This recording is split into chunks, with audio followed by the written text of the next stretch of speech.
Hi, this is a completely unscripted and spur-of-the-moment Facebook Live. It's actually laundry day in my house, so I'm working behind the scenes and getting ready to go pick up my kids, but I wanted to jump on and share a little bit of information while I could. So I've been getting a lot of questions, and I've seen a couple of times popping up in these awesome conversations you guys are having in our group, which is so cool. By the way, I love how everybody's realizing that they're not alone and then getting feedback from other parents about how they've tackled things.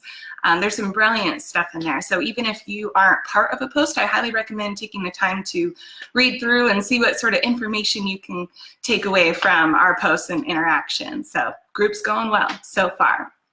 But today, the thing that's on my mind after a conversation that I had with a parent last night is I get this question all the time.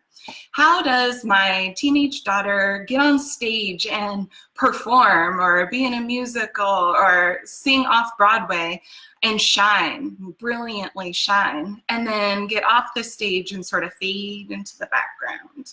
And why I wanted to pop on today is because I wanted you to know that that's actually not unusual at all.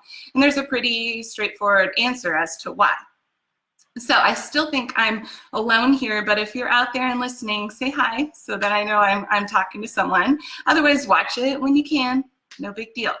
But the reason girls can, some, not all girls with social anxiety or social shyness can hop on stage and shine. There's a huge portion of girls who just wish they could do that. But then there's these other, I would say maybe other 25% of girls who struggle with social anxiety that almost feel relieved to get on the stage. And this is why. When they step on that stage, they're almost quite literally putting on a mask. And they step into a role where they get to be, sound, be seen, act however they wish they could be seen in real life. They really quite naturally step into this role. And the safety net there is that it's not really them. They're playing a role of Juliet or fill in the blank of all the cool roles that kids are playing on stage. But that's why they're not being themselves. So there's not that level of vulnerability there.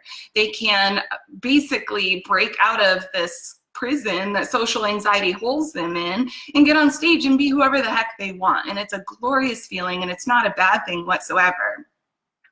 The problem arises when they can't bring that beautiful soul that shows up on stage into the other areas of their life because they don't feel connected to that person who is on stage because they were in that role. They feel that that person on stage is not who they are. So then moving into the classroom or into interactions with peers, they can't just put that same mask on. It becomes almost like an identity crisis. So if you fast forward a few years and these girls end up in college and then careers, the problem is if they can put on that mask for their career and they go to work every day shining and being this person that they wish they could be, when they come home, they feel the disconnect. They feel the misunderstood part. They feel like people don't really know them for who they are. And I'm a firm believer that you can't find real joy until you get as good as possible at making sure that who you are in all areas of your life is who you truly are. I think that's almost where a huge key to happiness lies. And for most of us, it takes us a lot of time into our adulthood to figure that out. But for people who become used to hiding behind this mask, it can be kind of a danger zone. So I encourage girls to practice some of the things they practice on stage, not all of them, but say they speak with confidence on stage. I would just recommend that they practice speaking with confidence in the classroom. There was a really interesting comment that popped up from somebody in our group talking about how their daughter is also very good at public speaking. And this is kind of the same thing, is that she can step into the role of public speaker and it doesn't feel vulnerable. It feels safe and strong and sound. At the core, vulnerability is a big piece. I'm going to jump over to that one real quick and we'll go back to the other idea. But vulnerability is what scares most girls with social anxiety. They don't want to be vulnerable with people because their deepest, darkest fear is that if people really knew them for who they were, people wouldn't like them. And the opposite is actually quite true, but the process of getting a girl to see that and believe that and then begin living that, where you can be vulnerable with friends and that grows connections, that's really tough stuff to understand if you're stuck in the mindset turmoil of social anxiety. So recap real quick. The reason girls can step on stage or do musical performances or kick butt in a debate team match is that they're stepping into a role.